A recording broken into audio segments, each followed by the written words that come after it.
Hey friends, Ash here with Gents coming at you guys with another fragrance review. Today I'm taking a look at this one, Trussardi My Land. I did a first impression on this one in a FragranceNet cheapie haul.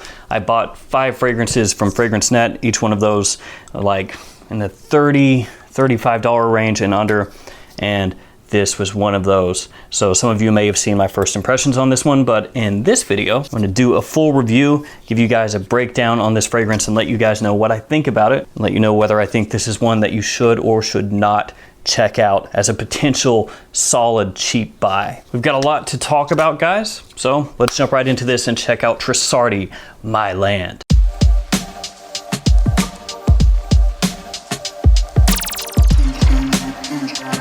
This one was actually hyped, I think, back maybe 3 years ago, something like that. A couple of different reviewers had purchased this and said it was really solid, and it was on my list of fragrances that I wanted to pick up and check out for a long time until I finally bit the bullet and bought this last month. As always, let's go ahead and take a look at this presentation really quickly, and then we'll talk about this fragrance. First off, here is a look at the box. Trussardi My Land. You've got the size down here on the bottom. Trussardi logo there at the top. Nothing on the sides. On the back, you've got a little more information on the bottle and the ingredient information. I'll read that to you guys here in just one moment.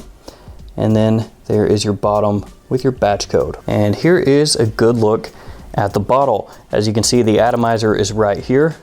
That's where you press down to spray the fragrance out. It is wrapped in leather. You can see that right there. And then on the bottom is your sticker. I've already got a different fragrance on, so I'm gonna go ahead and spray this one out for you guys on a tester strip. That way you can see how the atomizer works. There we go.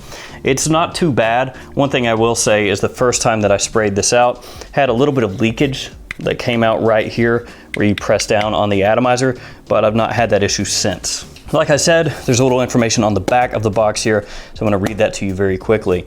It says, the perfume bottle is framed by a vegetal tanned natural leather band that is finished by hand. The shading and different nuances make this product unique and beautiful, and also confirm the authenticity of its artisan craftsmanship. So essentially, they're wanting to let you know that this leather band that wraps around the bottle is genuine leather, that it's put on by hand, and that it may look different from bottle to bottle. So essentially, they're just trying to let you know, hey guys, this is high quality. Okay, so the fragrance itself. One of the big draws with this fragrance is going to be the price, obviously. I talked at the beginning of the video that this was a fragrance that I picked up as part of a cheapie haul. You can buy this in the $30 range at discounters, 30 to 35 for a 100 milliliter size bottle, and that is assuming that you get the full presentation. If you get a tester, it's gonna be a little bit less than that. And they also have 1 ounce bottles, 30 milliliters, for I believe in the like $16 to $18 range. So if you didn't care about getting the full size 100 milliliter size bottle, you could get the smaller one for under 20 bucks. That's gonna be a big draw for a lot of people out there. And there are parts of this fragrance that I think are really good. There's some parts that I think could be better, and we'll talk about that. But for the most part, as far as cheapies go, this one's solid, and I'll let you guys know why. When you first spray this one on, it's gonna have a little bit of an alcoholic tinge for the first minute or so. You know, that blast of alcohol that you get with a lot of fragrances, especially on the designer side of things. When you spray it on your skin, if you don't give it time to settle down and you just immediately try to smell it wherever you sprayed it on, you're really not gonna smell the fragrance, you're just gonna get hit by a lot of alcohol. That is the case with this one. Once you let this settle down though, again, just a minute or two, that goes away. So that's not something that lingers with this fragrance. When you first spray this on, you're gonna get a sweet citrus combo. It's green mandarin and bergamot. And it really does come across green, which you would expect because it is green mandarin. It's not really juicy. It is fresh, but it's not that type of citrus combo where it hits you and you're like, oh, it's this great, juicy, vibrant citrus. This one is a little more on the sweeter side and again, the greener side. After about 10 minutes or so, you pick up some violet in here and some cologne. And that note, cologne, if you haven't smelled that before, if you're not familiar with it, it can come across a bunch of different ways depending on how it's used. So it can come across a little more aquatic. Sometimes it comes across smelling more like watermelon. Sometimes it comes across smelling like a sea breeze. Some people will use it in fragrances to give off like a seaweed note. Sometimes it can come across smelling floral. So depending on how that's used in a fragrance, it can come across a bunch of different ways. And this one, to me, just adds to the freshness. So very simply, that's how it comes across here. It's not too heavy-handed for me. There are some fragrances on the market, some that I own, that are very heavy-handed with that note, that ingredient. And when it's used heavy-handedly, it can be off-putting, but I don't have that issue here personally. My land has a nice balance of freshness and sweetness as it heads through the mid, so they really kind of work off each other very well. You also get leather in here, and the leather is like a sweetened brown leather. It's not harsh, it's not abrasive, it's not one of those hyper masculine leather notes. Actually, the leather in this fragrance reminds me very much of the way that leather is used in CH Men by Carolina Herrera. And actually this fragrance gets compared to Carolina Herrera CH Men. And there is a similarity between the two fragrances, definitely. Not the exact same, but if you smell this and you're familiar with CH Men, you'll be able to pick it up and you'll be like, okay, yeah, I see where people get that. And a lot of that is going to be the leather. The way that the leather is used here, very similar. So if you're familiar with that fragrance, if you're familiar with the way the leather comes across in CH Men, then you will be familiar with how it comes across right here as well. It's just a very easily worn, very versatile take on that leather note that people seem to really enjoy. So yeah, this fragrance through the mid has this balance of freshness and sweetness. You've got these fresh notes that kind of counteract some of the heavier notes, the tonka, the leather. So the fragrance never really gets too cloying or too heavy. And as it dries down, it becomes mainly focused on tonka and that leather. So essentially this sweet leather, tonka with the leather.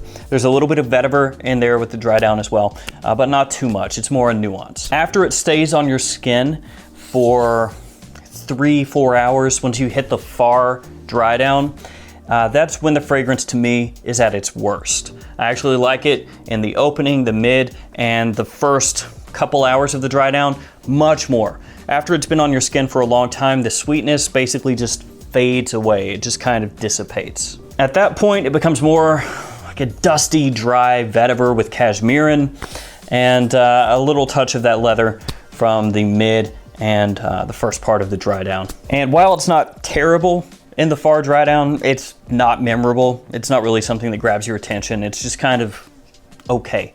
Now, I guess the good part about that is that that's the far dry down after it's been on your skin for hours, and all the way leading up to that point, it smells really nice. But once it hits that far dry down, it's just kind of, who cares? Now let's talk about performance for My Land. Like I said before, this shares similarities to Carolina Herrera CH Men. One of the things a lot of people don't like about CH Men, or one of the things people would change about CH Men if they could, is the performance. Not great. Now, is My Land a better performer than CH Men? Does it take that DNA, but amp up the longevity, amp up the projection? No. For me, longevity is average, leaning toward the below average side of things. It's about 5 hours. After 5 hours, you're not really gonna pick this up unless you get right next to where the fragrance was smelled.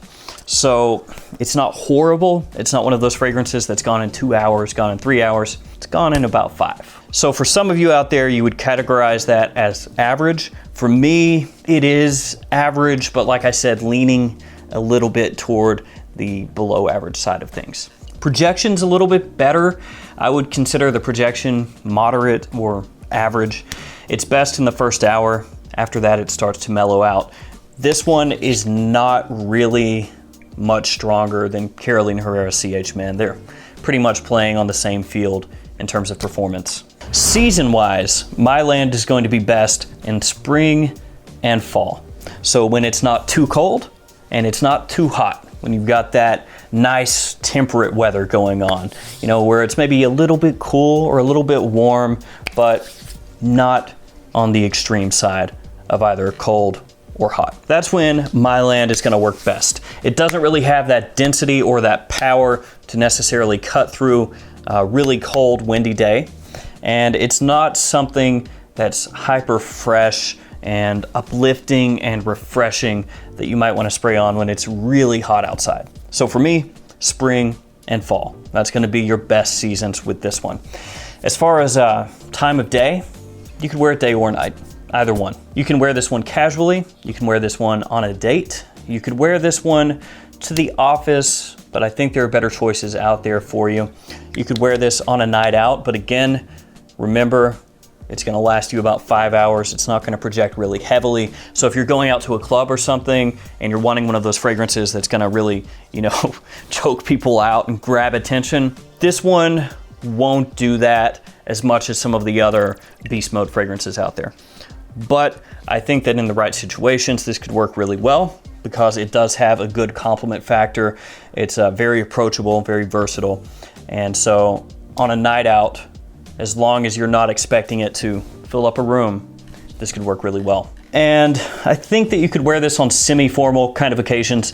If I were gonna go to a really, truly formal occasion, I'd reach for something different. But if it was something a little more business casual, this could work. And age range wise, to me, this comes across early 20s to mid 40s, something around there. Realistically though, like I've said many times on this channel, if you like the fragrance, doesn't really matter what your age is, wear it. So for me, I think for the price, it's a solid pickup. The bottle, I know they try to pitch it as this fine, hand wrapped leather, but doesn't look that amazing to me. I mean, it's okay, it's different, but for how much they talk about it, it's a little underwhelming, I guess. But it's okay. And ultimately, I don't really care about a bottle that much. The fragrance, for 30 bucks, full presentation, it's good. It does have similarities to CH Men, so this is not a fragrance that's doing something hyper unique. You're going to pull that similarity very quickly. If you're familiar with CH Men, you're gonna pick up on it, absolutely. The far dry down, forgettable to me, but the good thing about that is it only settles into that far dry down after 3.5, 4 hours, and once it hits that point, it's about gone from your skin anyway, so could be worse, is what I'm trying to say. Up till that point, it smells really nice, and it is a potential compliment pulling, very versatile kind of fragrance. Again, very much like Carolina Herrera CH Men. The performance, not great, but not terrible. And for the price, you can't complain too much. So overall, when I take everything into consideration with my land, it's gonna get a thumbs up from me. The far dry down, not great. Performance, not great. But everything up to that far dry down, very good, potential compliment puller, easy to wear, versatile, likable kind of fragrance. If you like sweet leather type scents with a little hint of florals in there, a little hint of green with some freshness, yeah, check this one out. It's not hyper unique because it does share similarities with Carolina Herrera CH Men, which technically came out before this. CH Men came out, I believe, in 2009. This came out in 2012. So there was a little bit of that inspired by fragrance thing going on here, but overall, for the price, it's solid. All right, guys, if you have smelled Trussardi My Land, let me know what you think about it in the comments below. Also think it's funny that they put a line here that says full, just in case you buy the bottle and it's not filled up to right here, you don't get really angry and go like, they ripped me off. They took 15 milliliters out of my bottle. I know they did. So they put that little full line right there, just so you don't freak out.